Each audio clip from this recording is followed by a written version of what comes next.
Hello everyone, welcome back to our channel. If you're new, please hit the subscribe button and click the notification bell so you'll be notified every time I upload a new video. Today's video is about episode 10 of Vegan and Fit series. We're gonna talk about how to build size and strength without animal product, so on a vegan diet.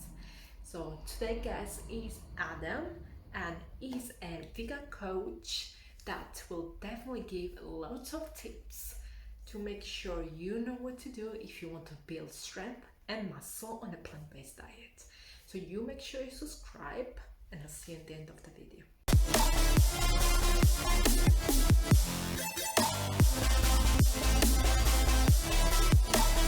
Hello. Hey, Marfisia, how are you? I'm good. How are you today? I'm doing very, very well, thanks. Thanks for giving me this opportunity to be here today and speak to your followers. Thank you so much for joining me. I absolutely love your coaching business, your profile. So wow, amazing. You can share with us tips and tricks on how to build muscle and strength on a plant-based diet. And of course, we all know that is possible. So we just need to know how, right? So you can share with us everything. So introduce yourself, and then we will start with all the questions. Yeah, so for anyone who doesn't know me, my name is Adam. I specialize in helping busy professionals build size and strength without animal products. Now, I've been vegan going on about 3.5 years now, 4 years at the end of the year. And, you know, my fitness journey started off, I guess I would say, as a typical bro. Like, I was very much the guy who was in the gym who was like, you got to eat your chicken, bro. You got to eat your meat. You got to eat your eggs, your dairy, all that sort of stuff. I still remember this like 60-year-old guy in the gym who was really built. He was telling me that to put on size, I needed to be drinking 2 liters of milk every single day. And I was like, yeah, and that was, it was very like, I don't mind sharing it because like, it's such a, it's so much in the past and I'm so glad that I, evolved essentially when I started learning about nutrition and started learning about fitness and nutrition. I stumbled across a YouTuber, and his name was Vegan Gains. If anyone's heard, if you've heard of Vegan Gains before, his approach to veganism and the movement is very aggressive. It's very intense. I mean, I don't think that his approach is for the majority of people, but it really worked with me. Like I was very much the vegan who was like, you can't build muscle, you can't do that with being vegan. But his sort of approach wasn't just aggressive. It was very much evidence-based. I had a million reasons not to go vegan, and every single time I heard him speak, he would just poke at one of those reasons, and it would eventually got to those million reasons were like done. There was literally no reason for me to at least try going vegan, right? My mom's a bit of a hippie, so I kind of grew up with the sense of environment, protecting the environment. A funny story to go with that is that she does everything that she can for the environment. She doesn't use plastic bags. Like, she does all this sort of stuff. When it rains, she collects water in the backyard, and then she uses that water to flush the toilet and to like wash stuff, and like she goes overboard, right? And then when I told her I went vegan, she was like, "That's a bit extreme, don't you think?" And I was like, yeah. And that to me was a big eye opener, because she didn't even realize that veganism has a huge impact on the environment, or a huge impact in protecting the environment, more so than just collecting buckets of water and saving plastic bags. So basically, when I originally went vegan, it was for the environment. It was like I knew what was happening from an environmental destruction point of view. But after a while, I started to realize, veganism is a social injustice. It's an injustice towards sentient beings, and it so happens that it also protects the environment. So it kind of transitioned and went for like, who are we trying to protect? It's those sentient beings, the animals, the people that the sentient beings that are suffering. And all of a sudden, like, all these sort of things just started clicking. Like, we would end poverty, you know, we'd protect the environment, we improve our health, and all these, like, there's literally no reason not to go vegan. And then, yeah, here I am, like, almost 4 years later, vegan, and I actually got bigger and stronger since I went vegan. And I think, you know, anecdotally as well, I think everyone has a different change within their body when they go vegan. You know, I had big problems with like an injury on my lower back, and that injury was just like almost gone. And I was like, I felt so much better. I also had like really bad acne on my back, you know, like those bros in the gym where they wear tank tops and they just look like I was like that. And when I stopped having dairy, I was, it was so much better. That's another thing as well, because before I went vegan, I went vegetarian for like a couple months. And because I went vegetarian, I removed all my meat. And then what happened was I ended up replacing that meat with lots of dairy, lots of dairy products. And then I ended up feeling a lot worse. I felt so horrible. I felt really shit. And basically once I stopped with the dairy, like the pimples, the acne, everything's like gone. And again, and I just felt so much better. I wasn't bloated. I didn't feel heavy or anything like that. So yeah, that's basically my story so far. And no, I could talk about this all day, but yeah, that's pretty much. I feel the same with my story as well. Like, you know, go through all the stages, and I was pescatarian for about 7 years. So I did give up eggs, dairy, and all the other stuff. But fish was really difficult for me. Just because I grew up in Italy where every day I had fresh fish, and honestly, it was like, as everyone, I suppose, with meat, normal to eat that every day instead, right? I grew up in a farm, so it's a big story around anyway. So yeah, it was complicated to make that transition, but we're here in the end. So what do you think was your obstacle, or maybe your potential client obstacle? The first thing that people think, oh, I cannot do it. Why? You know? Yeah, that's a really good question. I think that for anyone who's watching this, who's kind of thinking about going vegan or transitioning vegan, or perhaps struggled in the past, the biggest problem I find as a coach is that people are removing products instead of introducing new products. You know, a lot, when you have, let's say, a healthy 2,000 calories in your diet, that like meat, dairy, and eggs aside, if you're consuming that 2,000 calories there, and all of a sudden you remove all the meat, all the dairy, all the eggs, you've essentially just left maybe with a side salad or some vegetables. So you've gone from like 2,000 calories to 200 calories. And I get people and they're just like, oh yeah, I tried going vegan and it wasn't for me. And it's like, no, you need to eat more, you know, high protein based plants, right? And on top of that, it's kind of tied into what I just mentioned. A lot of people are scared of carbs. They love the protein and they're scared of carbs, not realizing that the carbs have their place, right? Especially from a calorie point of view. So because plant-based foods tend to be higher in carbohydrates, even if they are high in protein as well, people kind of get scared. They're like, I don't want to have that food because it's got carbs. I don't want rice. I don't want pasta. I don't want this. And it's just like, you're not understanding this. This is like, for your goal, what we're looking at first is calories, and then we want to modify your protein accordingly. You don't need to be scared of carbs. So it's important to, you know, that the most important thing I think people are struggling with is when they decide, hey, I want to go vegan for ethics and morals and that sort of stuff. The biggest problem they're facing is the issue within the fitness industry, which is proteins are good and carbs are bad. And that mindset does not fit with a vegan lifestyle. If you have the mindset of like, I can't eat carbs, of course you're going to struggle going vegan, because veganism is about introducing and giving you your body's preferred source of energy, which is carbohydrates. And you know, it's not just any carbohydrates, it's complex carbohydrates with fiber, with vitamins, with minerals. This is not the same as just, you know, saying go add some sugar to your coffee. No, this is actually adding complex carbohydrates, and they're going to do your body wonders. So yeah, I've had some hurdles with some clients, and I've said, look, do you trust me? And they're like, yes, I trust you. I've paid for your services. I've done everything. Okay, cool. So put your trust into me. This is what we're going to do. And it's worked every single time. So yeah. Yeah, I mean, of course, that legend of carbs being bad for us has been there forever, right? Especially now that, let's say, keto diets and all the other stuff they introduced lately in the last few years, right? So we all have that fear that, oh my God, protein all the time. And like, it can even be the opposite sometimes. We don't have enough carbs and we have too much protein.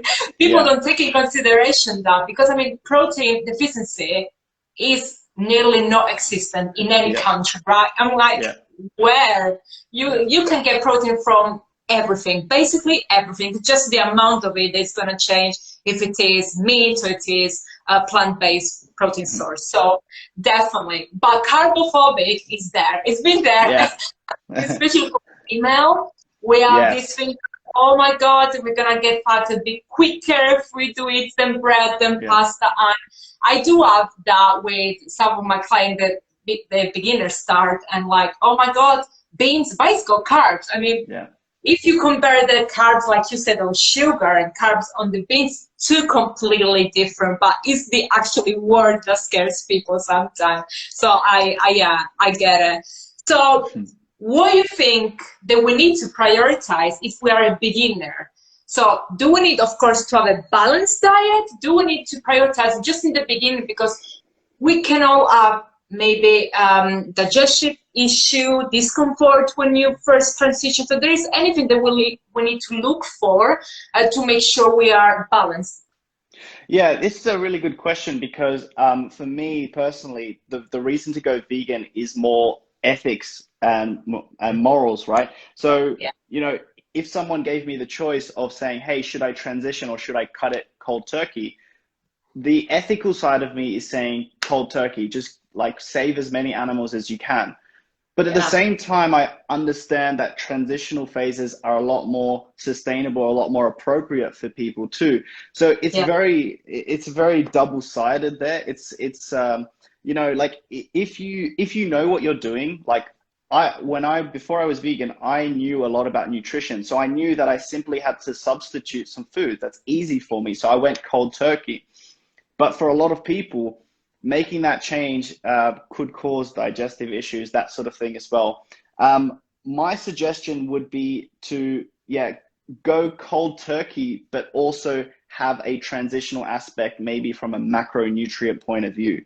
So I guess what that kind of means is that something that we teach within FitMigo and our academy is the 80-20 principle. And the 80-20 principle is about eating 80% whole foods, plant-based whole foods and stuff like that. And the 20% is flexible. Now, we're not saying 20% flexible as eat meat, dairy, and eggs. We're saying that if you feel like some vegan Ben & Jerry's or some French fries or some stuff like that, it's a lot, the point of the 20% is supposed to give you sustainability. It's supposed to say, hey, you can get all your vitamins and minerals by eating 80% of your calories from all these foods, and then you can still go out and have vegan pizza with your friends, but just at 20% calories. So I think that's something that works a lot better for people. Again, ethically and morally, I would try and get people to, you know, go cold turkey to save the animals as much as possible. But making that transition will probably be better for them. And yeah, like I've got clients who are saying like, oh, since going vegan, like I've got a lot more gas. I feel a little bit more bloated. And I said, honestly, if you did it the other way around, hypothetically, if you were vegan and you went meat, you'd probably have the same problem. So it's the change that you've had in your body. So, you know, make the change as best as you can. If you're okay dealing with it at the beginning, from what I've seen in the scientific literature, the gas and the bloating and that sort of stuff tends to go away for most people anyway. Yeah, I always said that it depends where you're coming from. Because if you had a really poor diet, even when you was eating animal products, you're going to have digestive issue. Doesn't matter what you're going to eat, because the introduction of fiber, it will unbalance your body in a way or another, in a good way or in a bad way. Because just the introduction of them fiber that your body is not used to use or digest, you know, it will get you uncomfortable. So that's why I think it's really important to have a guide, maybe not a coach, but a guide around it to make sure we keep the balance and we know what we're doing, right? I mean, nowadays there's loads of free resources anyway, everywhere. So we can have like a basic of nutrition, you know, from YouTube or wherever, you know, free content. So it's always good to research, I think. Whatever reason you're going vegan is researching and see where you can start. So about building muscle and gaining strength, do you think we need to eat a bit different? So if we have two plant-based diets, okay? So one that just going vegan, just to go vegan, and the other one to build strength and muscle mass. What we need to change? What of the protein source or carb source we need to have a look and see what that's a really good question. It kind of ties into what you mentioned before. Like if you're not exercising, or you're just you just want to live a healthy lifestyle without exercise, just, you know, do your job, go out on the weekends with friends and eat a plant-based diet, it's really, the protein aspect is not really an issue. As long as you're getting calories, like as long as you're getting sufficient calories and, you know, you're eating predominantly whole plant-based foods, the protein's never going to be an issue. According to, you know, nutritionfacts.org, I think it's like 55 grams of protein per day, which is just like a joke. So like it's impossible to be under that. It's impossible.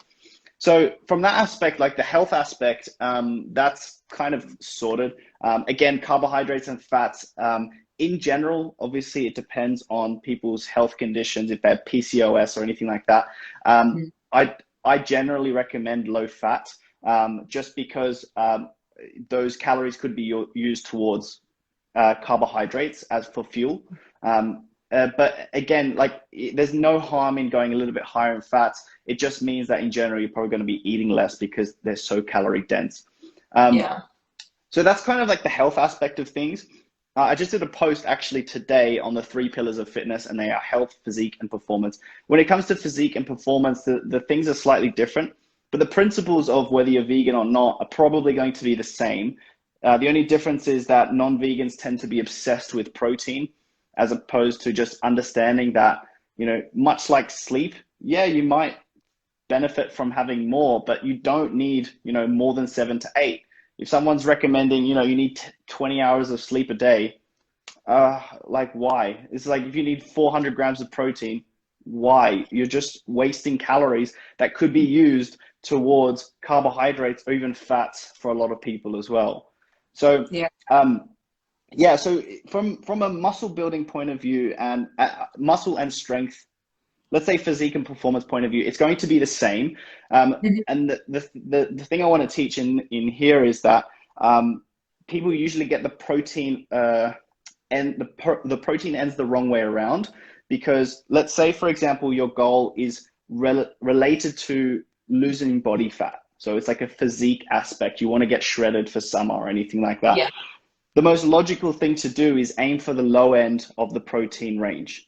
Now, probably before I go into the protein range, I would generally recommend, and this is general, this is not for elite athletes or anything, just 1 to 2 grams per kilogram of body weight. So for myself, I'm I'm 80 kilos. So my protein would range between 80 to 160. Okay. And the most logical thing for some people is to think, well, if I want to gain weight, I'm going to aim for the 160. If I want to lose weight, I want to go for the 80. So what I want to explain is actually it's the opposite. It should be the other way around. If your goal is more related to losing weight or losing body fat, I would actually try and aim for the higher end, mostly because it's going to keep you fuller for longer. If you're staying fuller for longer, then obviously you're going to have less cravings, you're going to eat less crap throughout the day, and of course, just stay fuller so you can feel satiated and not have to feel like crap all day long. And the opposite happens with that sort of building muscle stage. With 80 grams, you're still getting enough to build muscle, but you're not feeling sick all the time. You're not feeling bloated. You're not struggling to get the calories in. Now, of course, if your goal is to build muscle and you want to aim for the higher end at 160, I would say that's also fine. However, you just need to consider if you're feeling sick all the time because you're force feeding, that's a contributing factor as well. Yeah.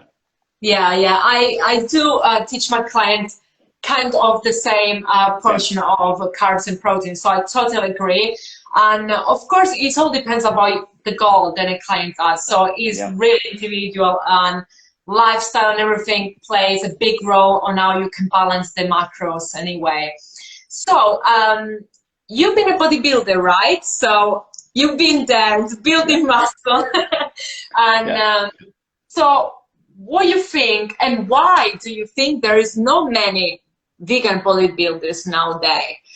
Why there's still that stigma, even though it's 100% proof that we can definitely achieve that physique, the muscle mass, and perform well? Yeah, that's a really good question.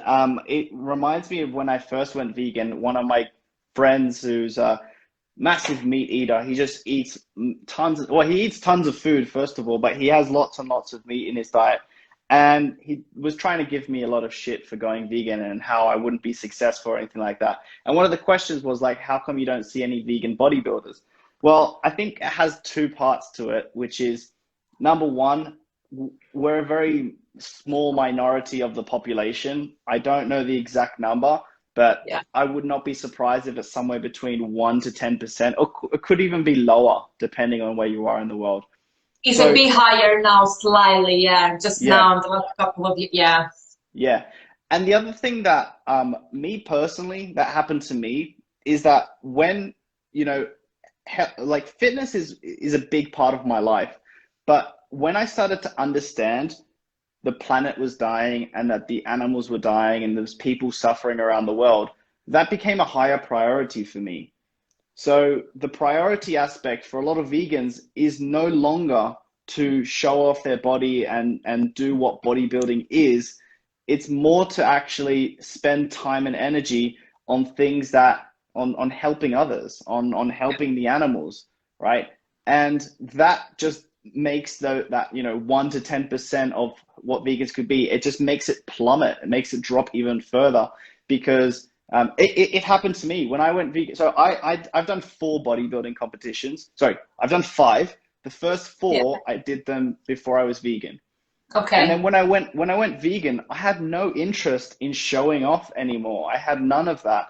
I was focused on helping people with my coaching, but I was also focused on helping people transition vegan, and I was doing it for the environment. I was doing it for the animals. I was doing it for those aspects, and I started doing events and stuff. And the wanting to get on stage just never appealed to me anymore, because it was a very egocentric sport. The people that you meet at these shows, they're very just egocentric. They just care about what they look, and they don't care about it. I originally wanted to do bodybuilding as a bucket list. I just want to be like, oh, I just want to try it once. And it ended up doing very well. So I just kind of, I really enjoyed it, but I just didn't, I didn't enjoy the people that were doing it. They were doing it for very, very like, I don't know, they're just doing it for the wrong reasons, I think. And you meet them at the gym. It's the same people at the gym, right? The people that are these bros walking around the gym like they're top shit. I work with them. I work with them all the time. So I'm with them like 24/7. And I just like, I can't stand you when you're on off season, let alone on season. Like, it's the worst thing. So I officially just was like, I have to do at least one competition vegan to prove to people that I can do it vegan. And I was at my heaviest, I was at my leanest, so I was in the best shape as a vegan. And that to me was what I wanted to accomplish. And I did that as a vegan. And I said, look, here's the photos, here's the evidence. I have 5 of my bodybuilding competitions lined up next to each other. And you can see that they're getting better and better and better. And that's all I wanted. So for me, that was a big thing. And then of course, something I'm a little bit more passionate about for now is powerlifting. So squat, bench press, and deadlift. I have achieved my best lifts by far vegan, right? Before I was eating meat, I was okay. But when I went vegan, oh my God, my strength went through the roof. So okay, so what do you think is the reason for it? yeah, number one was increased recovery due to inflammation. So the vegan side of things, going plant-based, I just eating a lot more fiber, I was eating a lot more vitamins, having a lot more minerals, and I wasn't getting the downsides of cholesterol, saturated fat, heme iron. I wasn't getting that shit into my body anymore. So I was able to recover better and work better. So that was the big aspect for me. One of the game changers in regards to training, and this is going to be really useful for anyone who's either watching live or watching the replay, is frequency within training. So one thing that we teach our students as well is, something we refer to as the training priority pyramid. I share it on inside my Instagram many times as well. You can check it on our FitMigo page.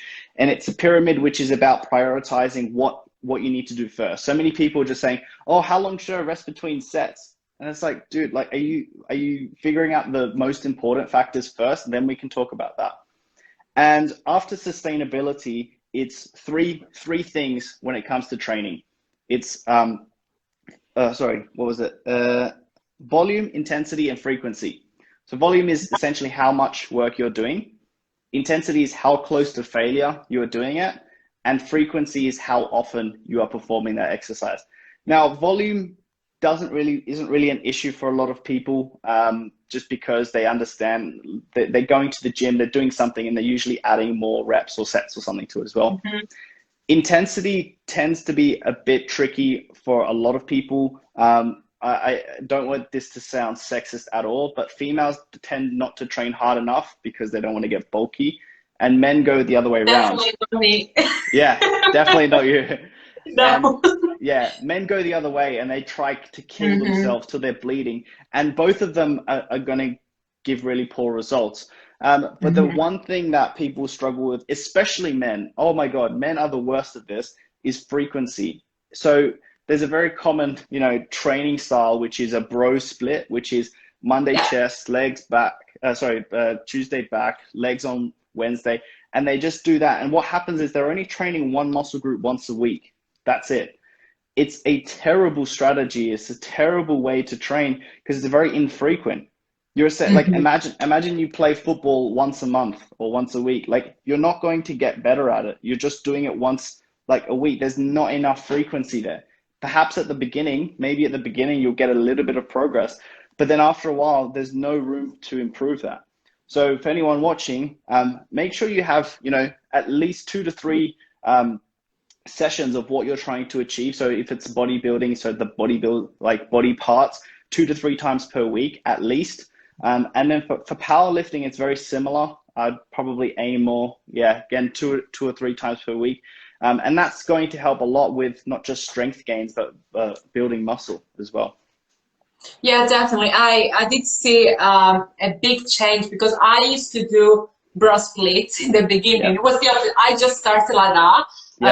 I had a previous coach, then he was just like this. So for him, it was just this bra split, just once a week. And like, it wasn't the beginning for me, so I did see huge results. I'm gonna say that. But as soon as I swapped, like training legs twice per week, sometimes whatever, I did see definitely more response on my performance, my muscle growth, and everything else. So I totally agree. And that was actually one question they did pop up on my followers. That do you need to train different if you're eating plant-based?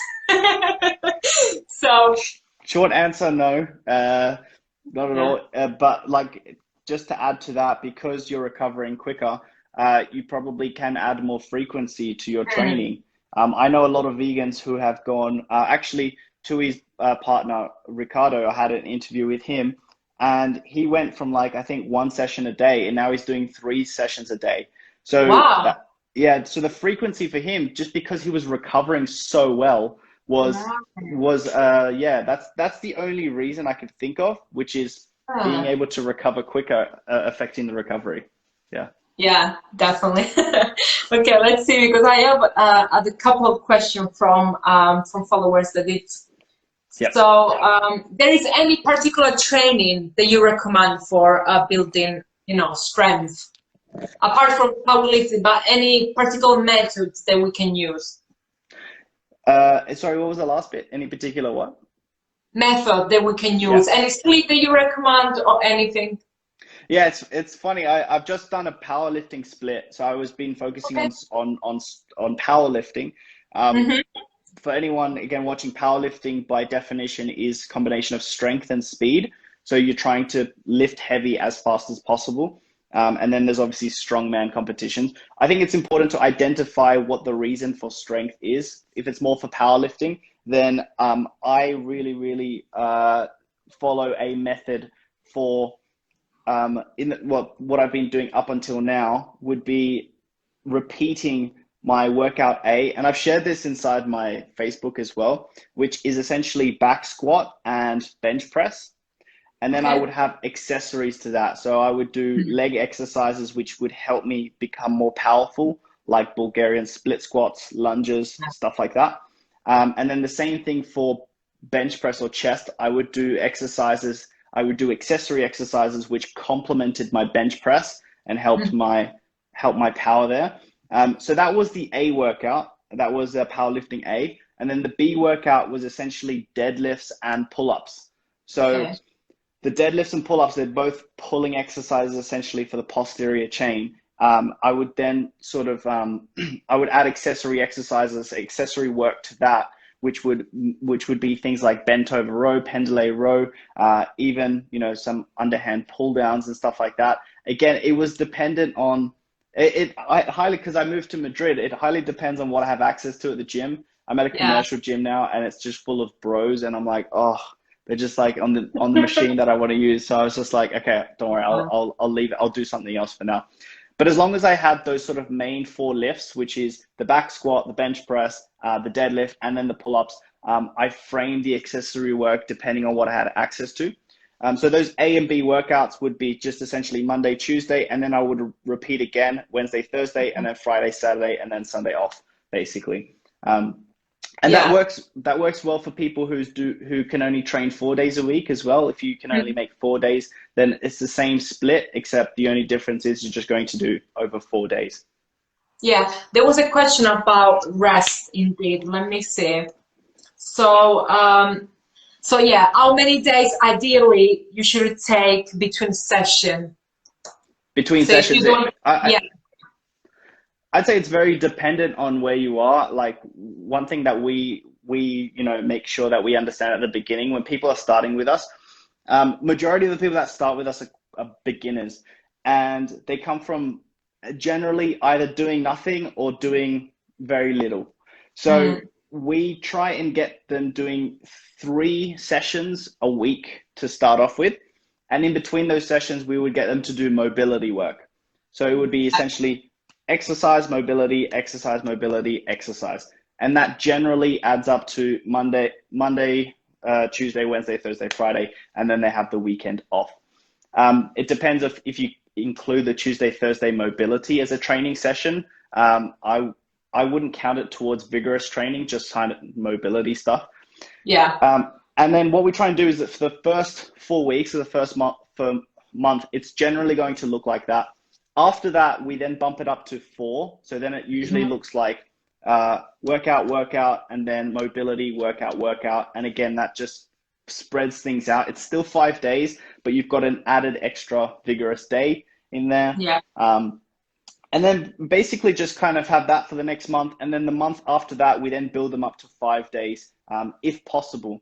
Now, this all needs to be based on practicality towards your lifestyle.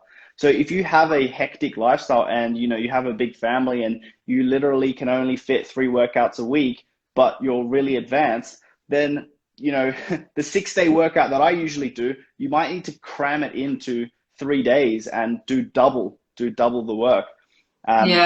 So yeah, it's highly dependent, but generally that structure, I really like that structure for our clients. It works really well for them. It's starting with 3, 4, 5, and then from there, if you're comfortable going to 6 is kind of, for me, the limit. I treat it a bit like my work week. I wouldn't want to work 7 days a week, so why would I want to exercise 7 days a week? Yeah, if it was for me, I would, but ideally, for our body, it's not ideal. Yeah, exactly.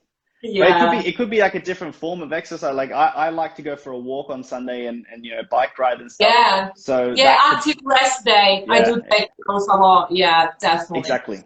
Yeah, definitely. So let's see. One question about supplementing. How important is supplementing on a plant-based diet? Any kind of supplements? Yeah, really good question. You remember the pyramid that I spoke about before, the training priority pyramid? We have one for nutrition as well. And the nutrition priority pyramid goes sustainability, calories, macros, micros, meal timing and frequency, and then supplementation. So supplementation is the least important factor of the nutritional priority pyramid. However, once we get there, we divide supplements into two categories. There's two categories for supplements. Supplementing for your health, which is essential, which is necessary, and then supplementing for performance, which is non-essential. You don't have to do it, but it can help you advance once you are, a little bit more advanced with your training. Yeah. So to talk about the health aspect, for me, based on everything that I understand in the scientific literature, there are sort of three main supplements that we want to be supplementing. B12, because our ancestors used to get it from the soil, and now we drink water that's been cleaned essentially. So B12 is a big one. Vitamin D3 specifically, which is again dependent on where you're living in the world.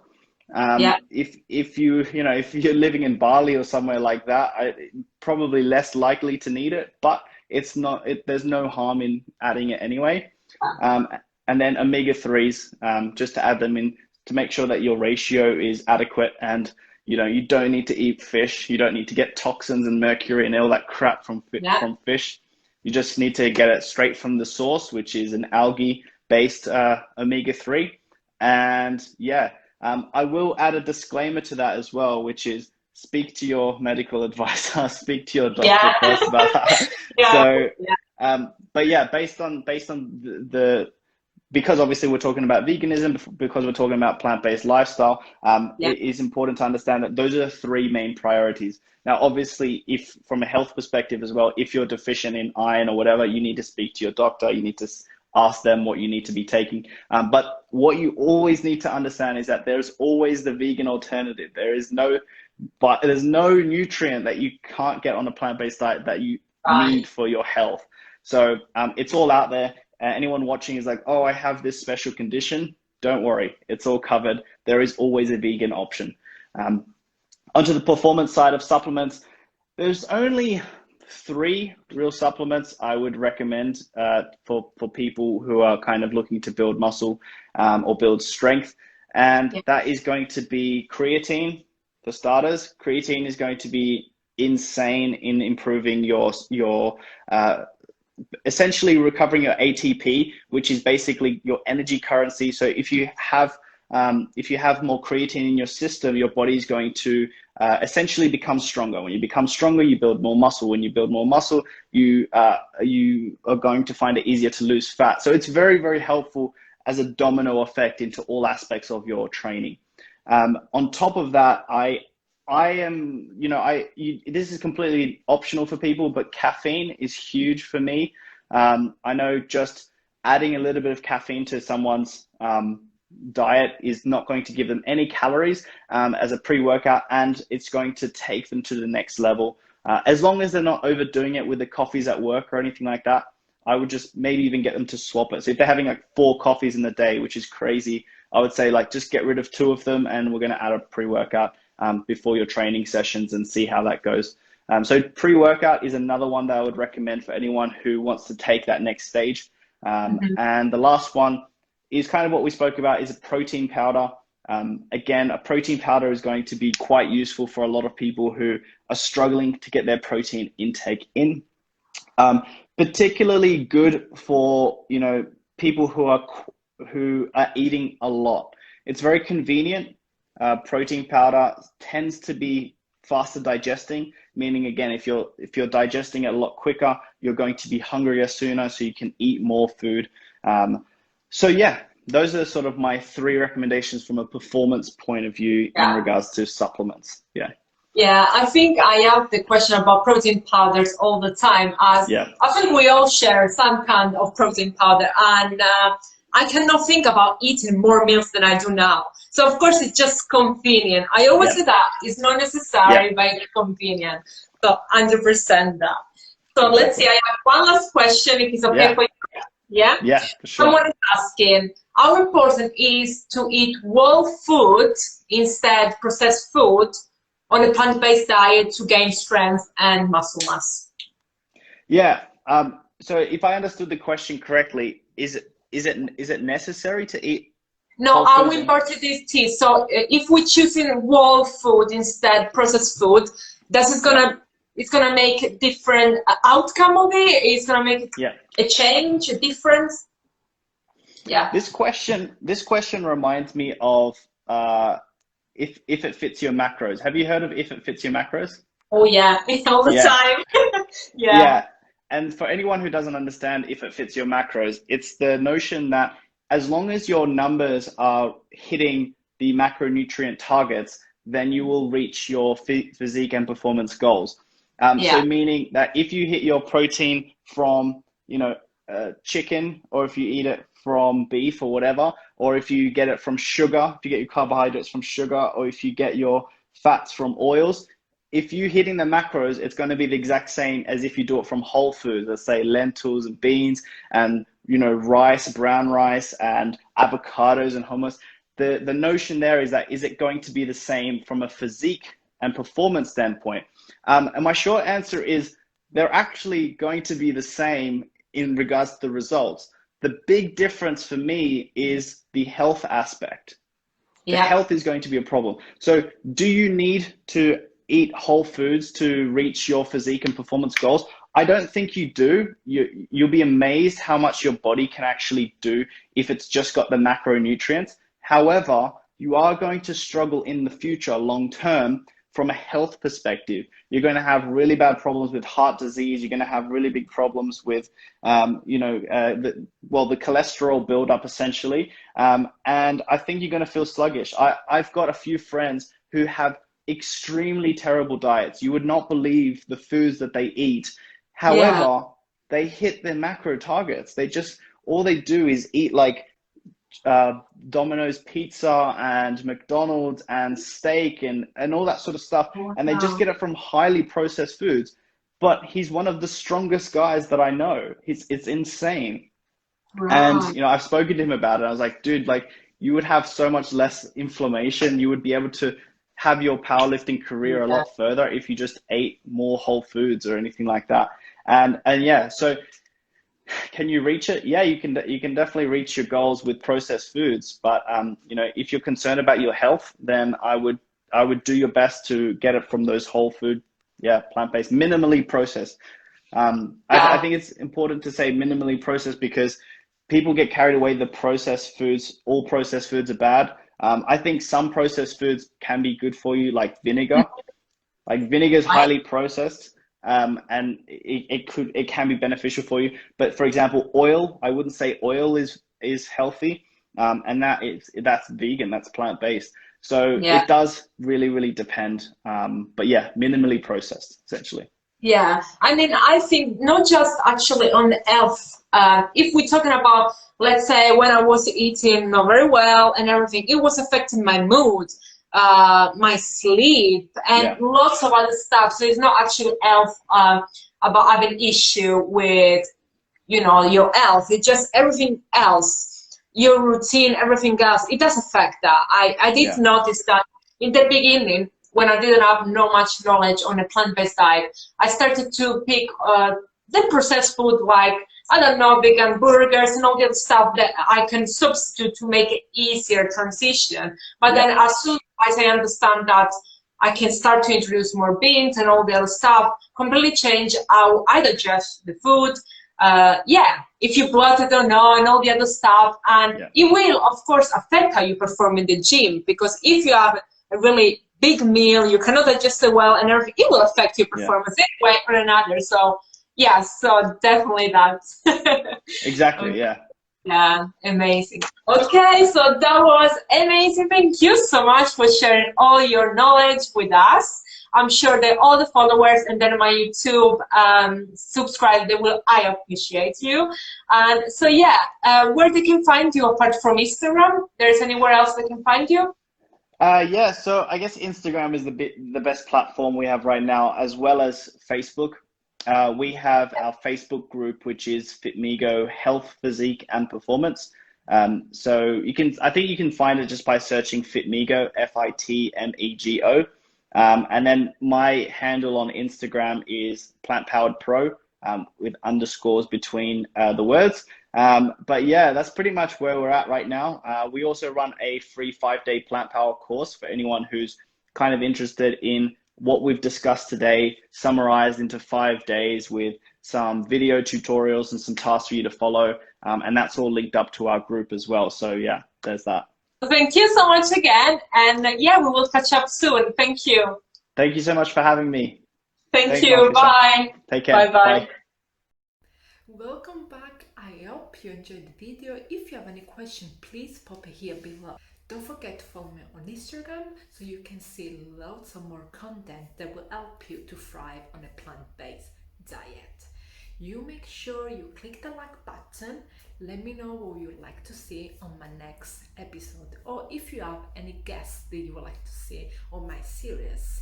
Don't forget to subscribe and make sure you stay safe and be kind.